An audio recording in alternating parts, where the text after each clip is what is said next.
हमारी है। सूरज चांद रहेगा, जब तक सूरज चांद रहेगा। जय जय भीम। साथियों, जय हिंद, जय भीम। आज भारत रत्न डॉक्टर भीमराव अंबेडकर साहब की शानदार प्रतिभा का यह अनावरण किया गया। उसके लिए मैं आयोजकों को बहुत बहुत बधाई और आभार देना चाहूंगा। इस पावन दिन पे, जबकि शहीद दिवस भी है, बाबा रामदेव का भी बड़ा दिन है, और आप इतने अपने जरूरी कामों से, व्यस्त कामों से भी आप लोगों ने समय निकाला और यहाँ उपस्थित हुए, हमें बड़े धैर्य से सुना सभी को। उसके लिए मैं प्रत्येक ग्रामवासी, प्रत्येक व्यक्ति, प्रत्येक भाई बहन, पिता तुल्य, बुजुर्गों, युवा साथियों, सभी का मैं तहे दिल से आभार प्रकट करता हूं। मंच पर विराजमान पूर्व सांसद श्री बद्री राम जाखड़ साहब, रोहित ठाकुर साहब, श्री सिद्धार्थ सिंह जी जो मेरे मित्र भी हैं, कॉलेज में सहपाठी भी थे दिल्ली में, उन्होंने भी अपना कीमती समय निकाला, यहाँ आए। घनश्याम मेघवाल जी जो यहाँ से आगे के प्रोग्राम के लिए निकल गए हैं, अपने जोशीले भाषण में काफी चीजें उन्होंने कही हैं जो गौर करने लायक है। महावीर सिंह जी, श्रीमती सुनीता कंवर जी, प्रधान समिति, रोहित, उपस्थित सभी सरपंचगण, उप सरपंचगण, पूर्व सरपंचगण, क्षमा चाहूंगा सबका नाम नहीं ले पाऊंगा, और साथियों, समय काफी हो चुका है और सिद्धार्थ जी ने जिस अंदाज में, बद्रीराम जी ने जिस अंदाज में, जिस मारवाड़ी में आपको जिस लहजे में बातें की हैं, उसके सामने मैं फीका पड़ूंगा। इसलिए ज्यादा बोलूंगा उससे अच्छा है कि थोड़ा बोल के निकल लूं। केवल 2-3 मुख्य बातें मैं आपके समक्ष रखना चाहूंगा, और वो ये है कि 75 वर्ष में जो हमने आजादी के बाद जो विकास किया, प्रगति की है, विशेषकर जो वंचित और कमजोर समाज है, समानता का जो अधिकार उनको बाबा साहब के संविधान से मिला, इसने एक ही कलम से हम सबका जीवन बदल दिया। और प्रजातंत्र में वैसे भी आप अगर प्रजातंत्र और डेमोक्रेसी को पढ़ेंगे, दुनिया भर में सिद्धांत यही है कि प्रत्येक नागरिक, चाहे वो कितना भी बड़ा हो, छोटा हो, अलग रंग का हो, किस्म का हो, और भारत में तो जाति की बात भी करते हैं, विभिन्न जातियां हो, धर्म हो, और इतना विशाल देश है कि हमारे जो पूर्वोत्तर के साथी हैं वो तो कई बार ये शिकायत करते हैं कि आप लोग हमें भारत का अंग मानते भी हो या नहीं मानते हो। तो इस संविधान ने इस पूरे देश को एक माला में पिरोया है, और वो खूबसूरत माला, उस माला में जो एक एक मोती है, वो मोती महत्वपूर्ण है, और माला से एक मोती भी निकल जाए तो माला बिखर जाती है। तो प्रत्येक नागरिक वो मोती है, और प्रत्येक नागरिक से वो पूरी माला बनती है इस देश की। और इस देश में आप जानते हैं कि इतनी जातियां हैं, इतने धर्म हैं, इतने क्षेत्र हैं, इतनी भाषाएं हैं, और फिर भी हमारे संविधान की और प्रजातंत्र की ये खूबसूरती है कि बावजूद दूसरी ताकतों के इरादों के हमने अपनी एकता, अखंडता और अक्षुण्णता लगातार 75 वर्ष से दिखाई है। और आज शहीद दिवस पे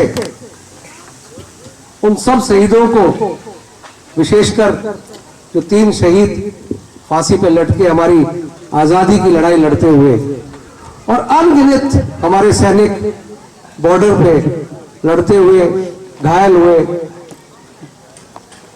शहीद हुए, और क्योंकि मैं पुलिस विभाग में हूं, हमारी जंग रोज होती है, हमारे लिए लड़ाई रोज है, और वो लड़ाई है बदमाशों के खिलाफ, वो लड़ाई है अन्याय के खिलाफ, वो लड़ाई है वंचितों को, गरीब को, कमजोर को उनका अधिकार दिलाना।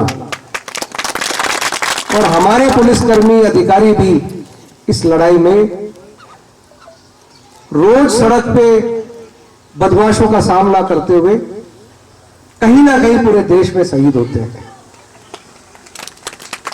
तो उन सब शहीदों को आज मैं शत शत नमन करता हूं, और आप और हम सब प्रण लें कि शहीदों के याद में हम कभी उनके बलिदान को हम ना, उनके बलिदान को भी नहीं भूलें, और उनके परिवारों को भी जितना भी हम सहायता, सपोर्ट कर सकें वो अपने तरीके से करते रहें।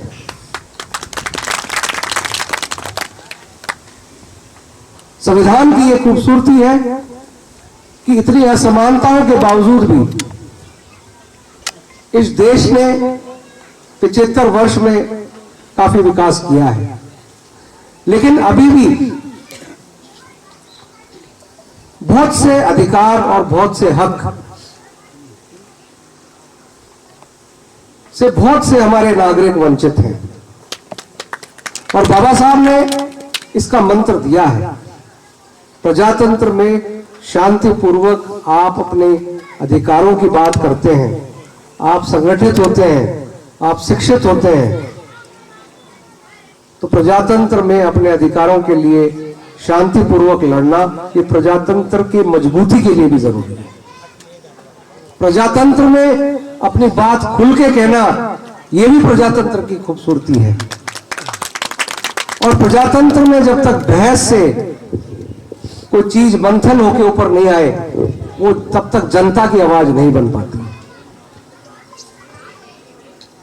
इसलिए लगातार अपने अधिकारों के बारे में सजग रहें, और वो तभी संभव है जब आप शिक्षा ग्रहण करेंगे। अगर आप शिक्षित नहीं है तो आपको अंदाजा ही नहीं है कि आप कहां हैं। कुएं में जिस तरह के मेंढक होता है, वो सोचता है कि कुआं ही उसका संसार है, और कुएं से अगर वो बाहर निकाल दो उसको, तो वो देखता है कि कुएं के अलावा भी बहुत ज्यादा है संसार। तो इसलिए शिक्षा भी वो रोशनी है जो जब तक अशिक्षित है, अज्ञानता का अंधेरा है। आप जिस दिन शिक्षा प्राप्त करना शुरू करेंगे, और गुणवत्तापूर्ण शिक्षा आज सरकारों ने उपलब्ध कराई है, आप पढ़ सकते हैं, स्कॉलरशिप भी है, और प्रतिभावान छात्रों को स्कॉलरशिप भी मिलती है, कमजोर वंचित वर्गों को भी स्कॉलरशिप मिलती है। उन योजनाओं का आप फायदा उठाएं और शिक्षित बने। आज मैं जो इस मंच पे खड़ा होकर आपके सामने बोल पा रहा हूं, इस कार्यक्रम में आपने मुझे आमंत्रित किया है, वो शिक्षा का ही नतीजा और कुछ नहीं है।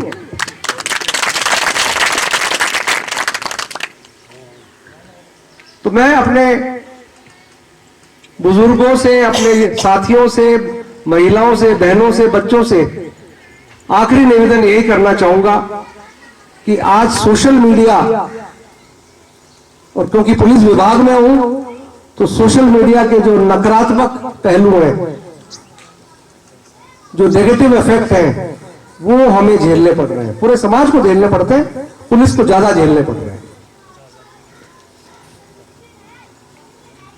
स्मार्टफोन है, उस पे दिन भर लोग व्हाट्सएप पे उल्टी सीधी बातें करते रहते हैं, उल्टी सीधी चीजें देखते रहते हैं।